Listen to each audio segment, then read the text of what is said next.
धर्म का अमृत रस पीने की जिज्ञासा से पधारे हुए सभी धर्मानुरागी बंधु जो यहाँ बैठे हुए हैं,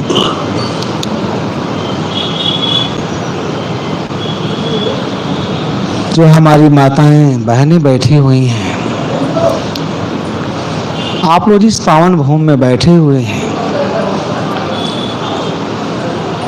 इसी पवित्र भूमि से सदगुरु जागो साहब ने सदगुरु कबीर के प्रतिपादित धर्म देशना के प्रति अनन्य निष्ठा और अनुराग रखते हुए अपने संपूर्ण जीवन में सदगुरु कबीर साहब के संदेशों को, पवित्र देशना को जन जन तक पहुंचाने का कार्य किया था, अपना संपूर्ण जीवन समर्पित कर दिया था। आपने कभी कल्पना किया कि आज से 650 वर्ष पहले हमारे मनुष्यों के अंदर कितनी बड़ी दूरदर्शिता थी, समाज के लिए, व्यक्ति के लिए, व्यक्ति के गरिमा और गौरव की रक्षा के लिए कितनी दूरदर्शिता के साथ कार्य किया था। मनुष्य जीवन की बड़ी प्रशंसा की जाती है, सबसे महान है, धर्मशास्त्रों में बड़ी बड़ी बातें लिखी गई हैं और ऐसा विधि व्यवस्था देखने से भी प्रतीत होता है कि हमारा जीवन अद्भुत है, अन्यतम है, इतना सुंदर है, लेकिन कहने मात्र से सुंदर नहीं हो जाता। इसकी सुंदर बनाने की बहुत बड़ी जिम्मेदारी हमारे ऊपर है। इसलिए हमारे मनीषा में उच्च श्रेणी के नैतिकता की जो शिक्षा दी गई, धर्म का ध्येय क्या है।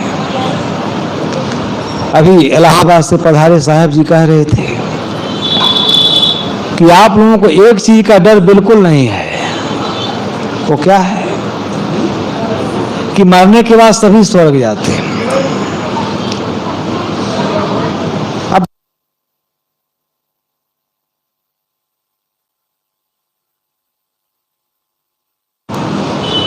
सब स्वर्ग जाते हैं, किसी को नरक जाते सुना नहीं गया, कहीं देखा नहीं गया। महाचोर चांडाल मरता है, पृथ्वी का भार, तब भी लोग कहते हैं फला का स्वर्गवास हो गया। इसी कारण आप लोगों के मन में जरा भी भय नहीं है। ये साधु लोग चाहे जितना भी समझाएं, आप उनके सारे प्रवचन को जहां सुनते हैं वहीं झाड़ झूड़ के चल देते हैं। कोई मतलब नहीं, हंसने की बात नहीं है, बड़ा गंभीर विषय है। क्योंकि एक पहले से शिक्षा दी गई है, जाएंगे तो स्वर्ग में ही जाएंगे।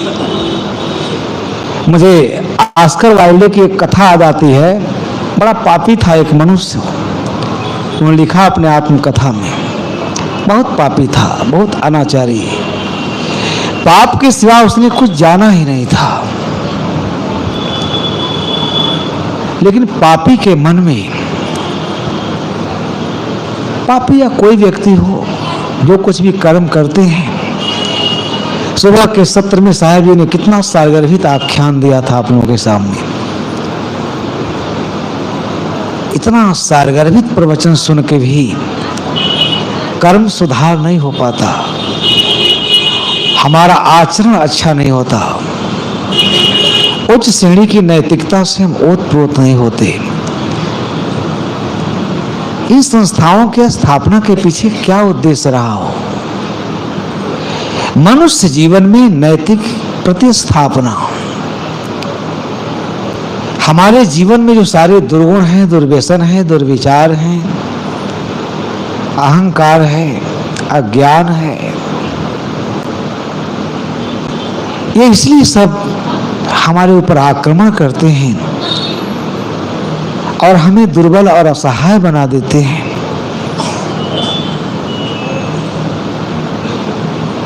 कि जो उच्च श्रेणी की नैतिकता है, जीवन में नैतिक मूल्यों नैतिकता बहुत ऊंची चीज है। सारे समाज में जो गिरावट देखी जाती है वो इसलिए कि आदमी के पास सब कुछ है लेकिन नैतिकता नहीं है। इसलिए सदगुरु कबीर साहब ने दार्शनिक जो गूढ़ व्याख्या की अध्यात्म जगत में, अध्यात्म जगत ही कहेंगे, वैसा भारत में कोई मनीषी नहीं कर सका। गूढ़ से गूढ़ जो तात्विक उनका चिंतन है, जब आदमी पढ़ता है, उस पर चिंतन करता है, तो अपने अंतरात्मा की गहराई में उतर जाता है। नए नए अर्थ उद्घाटित होते हैं, नए नए रहस्यों से पर्दे खुलते हैं। ये नैतिक मूल्यों के प्रति स्थापना के बिना असंभव है, कोई नहीं समझ सकता। इसलिए सब कुछ करने के बाद भी हम अपने जीवन को उच्च श्रेणी की नैतिकता से ओतप्रोत नहीं कर पाते हैं। मैं एक उदाहरण दे रहा था आपको। ये क्या है? अभय और मुक्ति का संदेश भारतीय मनीषा के सभी विद्वानों ने सुना है, लेकिन जो व्यक्ति थर थर कांप रहा है वो निर्भय कब होगा? जब ज्ञान तत्व तो सभी साहब ने इतना सुंदर प्रवचन दिया, जब दृष्टि होगी देखेंगे। आदमी जन्म लेकर के मर जाता है तो भी उसे अपने शरीर के नश्वरता और क्षणभंगुरता का ज्ञान नहीं होता है। ये बड़ा दुर्लभ विषय है। केवल इतना ही ज्ञान हो जाए कि शरीर क्षणभंगुर है, नश्वर है, परिवर्तनशील है और क्षण भर में सदा के लिए छूटने वाली है। इस पर अहंकार की कोई गुंजाइश नहीं। आपके मन में कोई मलिनता नहीं आएगा, कोई दुर्गति नहीं आएगी। सदा मन को पवित्र रखना, मन को निर्मल बनाए रखना। इस मन को निर्मल बनाए रखने का साधन है सत्संग योगी पावन करना। कहाँ हो पाता है? तो मैंने ऑस्कर वाइल्ड का उदाहरण देना चाह रहा था। वो पापी था, बड़ा पाप कर्म के संस्कार थे। एक दिन मैं साहब जी का प्रवचन सुन रहा था, कोई प्रसंग आया तो बता रहे थे कि एक आदमी कई आदमियों की हत्या किया था। उससे मिला, उस हत्या के पाप के संस्कार उसके मन को उद्वेलित कर रहे थे, उसको अशांत, उसके चित्त को व्यथित किए रहते थे। क्योंकि कर्मों के संस्कारों से मुक्ति कहाँ मिलती है? वो तो आपके मन को आच्छादित किए रहता है। बड़ा सहज भाव से कहा, साहेब जी हमने तो उसको गोली मारी, वो मर गया, लेकिन जिसको मैंने गोली मारी वो मेरी रोज हत्या कर रहा है, रोज मेरे मन पर आक्रमण। मैं तुमको नरक में भेज देगा, नागी नहीं, नरक में। तुमने कई जन्मों पूरी छीन करके केवल पाप कर्म की सड़न दुर्गंध लेकर आए हो। उसके चेहरे पर कोई सिकर नहीं, वो खिलखिला के हंस रहा था। कहा, आप कौन होते हैं नरक में भेजने वाले? मैं तो सदा नरक में रहा है, नरक के सिवा कुछ जाना ही नहीं। कितनी दुर्भाग्यपूर्ण बात है। जो लोग जीवन भर नरक में रहते हैं, अच्छा कपड़ा पहनते हैं, 4 व्हीलर से चलते हैं, मर्सिडीज से चलते हैं, रोज कपड़े बदलते हैं, स्वर्ण आभूषण पहनते हैं, कहां से पहनते हैं? वो इतने गंदे कर्म करके उस धन को इकट्ठा किए हैं, मलिनता में डूबे हैं, शोकित हैं, पीड़ित हैं, लेकिन बाहर से सुखमय दिखना चाहते हैं। कहां सुख मिलेगा? कभी सुख नहीं मिलेगा। वो सुख है ही नहीं, वो तो नरक है। लेकिन मन कितना दृढ़ है, मन में कितना विश्वास है, अपने धन बल पर कितना अहंग है, जो क्षण भर में सब मिट्टी में मिल जाएंगे, कुछ नहीं रहेगा साथ। परमात्मा को क्रोध आया, क्रोध में विवेक खो जाता है। उसने कहा, नरक में नहीं जाओगे तो मैं तुम्हें स्वर्ग में भेज दूंगा। वह खिलखिला के हंसा, कहा, स्वर्ग में जाना ही नहीं, स्वर्ग में मैं जा ही नहीं सकता हूं। अगर आप स्वर्ग में भेजेंगे तो ही मैं स्वर्ग को नरक में निष्णात करने में इतना दक्ष हूं कि जहां भेजेंगे वहां मैं तुरंत उसको नरक में तब्दील कर दूंगा। आप भेज के करेंगे क्या? परमात्मा तो अचकचाया, कैसा आदमी है, स्वर्ग के लिए सब लोग तरसते हैं। वो कहा नहीं, आप नहीं भेज सकते। आप कौन होते हैं स्वर्ग भेजने वाले? कौन होते हैं आप नरक भेजने वाले? मैं तो सदा नरक में रहा हूं, नरक ही जानता हूं। अगर आपने भेजा तो मैं आपके सारे स्वर्ग को नरक में तब्दील कर दूंगा। मैं स्वर्ग को नरक बनाने में इतना निष्णात हूं। अपनी कथा नहीं कह रहा है। वो कहा आप कौन होते हैं स्वर्ग भेजने वाले, कौन होते हैं नरक भेजने वाले? मनुष्य जहां जाता है अपना स्वर्ग और नरक अपने साथ लेके जाता है। कोई आपका नरक ले नहीं सकता, कोई आपका स्वर्ग भी नहीं ले सकता। यह यथार्थ है, वैज्ञानिक दृष्टि है। उसने ईश्वर को कस के डांटा, आप कौन होते हैं मैं स्वर्ग भेजने वाले, कौन होते हैं नरक भेजने वाले? मैं जहां जाता हूं अपना स्वर्ग और नरक लेके जाता हूं। आप बीच में कौन है? वो हमारी आपकी कहानी कह रहा है।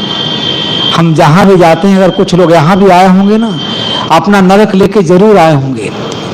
मठ के पीछे जाके बीड़ी दागते होंगे, खैनी खाते होंगे, भले प्रवचन सुनते हैं, कोई असर नहीं है, सब निरर्थक। बंधु, धर्म बहुत ऊंची चीज है। इसका मतलब ही है व्यक्तित्व का निर्माण। आत्मा को पाप के विरेचन से मुक्ति कौन करेगा? आज नहीं कर सके। कबीर साहब की वाणी तो बड़ी अद्भुत है, बड़ी सुंदर है। थोड़ा मैं ज्यादा बोल रहा हूँ, साहब जी को ज्यादा समय नहीं देना है, क्योंकि बहुत ज्यादा बोलने लगते हैं। उनको हार्ट के पेशेंट हैं, 10-5 मिनट बोलना आशीर्वाद के रूप में। साहब जी भी आ जाएंगे। आप लोगों से मेरा ये निवेदन है, इस भावना से मत बैठना कि साहब लोग सत्संग सुना रहे हैं, सारा नरक गया, उड़ गया सत्संग सुनने से। सत्संग सुनने से नरक नहीं जाएगा, आपको पुरुषार्थ करना पड़ेगा। पुरुषार्थ को समझिए। एक गंदी आदत की दास्ता को आप जीवन भर नहीं छोड़ पाते हैं, मुक्त हो पाएंगे। सुरती पकड़ी आपको, पद पकड़ा है, प्रतिष्ठा पकड़ा है, सम्मान पकड़ा है। आपने कभी विचार किया सब मिथ्या? कैसा पद, कैसी प्रतिष्ठा, कैसा सम्मान? कौन अपना सम्मान लेके गया है? कौन अपनी प्रतिष्ठा लेके गया है? अरे सबकी तो छोड़िए, साधु लोग गंवा देते हैं, अपनी तपस्या भंग कर देते हैं प्रतिष्ठा में। सत्य को समझना ये बहुत बड़ी उपलब्धि है। बुरे संस्कारों, बुरी कर्मों का परित्याग इस जीवन का लक्ष्य होना चाहिए। अगर बात समझ में आ जाए, समझ में आती है, और अपना विनाश के गर्त में जाते हुए देख करके भी आप उसे नहीं छोड़ पाते हैं, कितने बड़े दुर्बल हैं आप। आपको सुरती पकड़ लिया है, शराब पकड़ लिया है, बिल्कुल अचेतन, कोई चेतना नहीं। इतनी चेतन प्राणी है, आप उसकी गुलाम हो गए हैं। समर्पण बिल्कुल। हमारी मानसिक स्थिति कितनी विदीर्ण करने वाली है।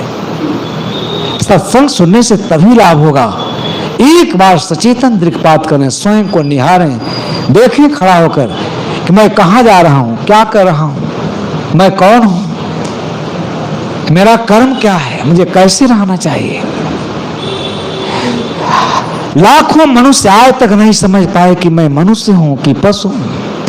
पशु से भी बदतर कर्म करते हैं, खूब सफेद कपड़ा पहने हैं, सुख और विलास का जीवन जी रहे हैं, लेकिन नरक ढो रहे हैं। बंधु, सत्संग सुनने का मतलब है अपना सुधार, स्वयं का सुधार। प्रेम से बोले सद्गुरुदेव की जय। थोड़ी देर के लिए आप थोड़ा खड़ा हो जाएंगे पूज्य गुरुदेव जी की सौगात के लिए।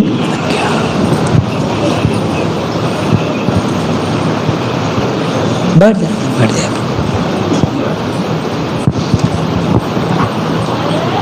सही से बोलने की मैं ले लूंगा। ये सत्संग की मैं सार्थकता बता रहा था, कोई मतलब नहीं है। इतना अच्छा प्रवचन सुना आपने, लेकिन अगर आपकी संस्कारों के सुधार में, आचरण के सुधार में, व्यक्तित्व के सुधार में, इसलिए कायगता स्मृति बुद्ध ने कहा, बहुत ऊंची बात कहा है। ज्ञान तब तक नहीं हो सकता जब तक व्यक्ति को कायगता स्मृति ना हो। छोटी सी बात है, अगर आप ठीक से सोचें कि ये काया कैसे बनी, तो काया कोई सोने चांदी से तो बनी नहीं है। मांस है, रस है, रक्त है, मज्जा है, खेखार है, गंदगी की ढेर है, क्या है ये? कैसे दिखाई देगा? दर्पण बिना, हाथ में चश्मा बिना देखना पड़ेगा, नई दृष्टि। इसीलिए सत्संग नई दृष्टि देता है। सत्संग में जाने के बाद ही अगर आपको अंदर नई दृष्टि का विकास न हो, इसीलिए मनीषी ने कहा उस अंतर्वर्ती तत्व की तरफ इशारा। धर्म श्रवण करते करते आदमी उस अपने अंतर्वर्ती तत्व की तरफ उसका ध्यान चला जाता है, जो सारे ज्ञान विज्ञान का अक्षय राशि पुंज है। तो जो इस मठ की स्थापना हुई, ऐसे ऐसे हजारों मठों की स्थापना हुई, उसके पीछे भावना क्या थी? भाव क्या था? मनुष्य का कल्याण कैसे होगा? यहाँ बैठने वाले लोग संदेश सुनाते थे। लाखों लोगों को देखा गया कि पाप कर्म करते करते अज्ञान के गहरे खड्ड में गिरे हैं, दुख वेदना से करा रहे हैं। उस दुख और वेदना से, पीड़ा से मुक्ति दिलाने का एक कार्य करता है सत्संग। सत्य पथ का आपको अनुगामी बनाता है। सत्य के पथ का अनुगमन करके ही, स्वयं को ठीक से देख करके ही एक दृष्टि नहीं आ पाती है। जीवन भर आदमी शरीर को ही आत्मा मानकर इसी में भूला रहता है, जो क्षणिक है।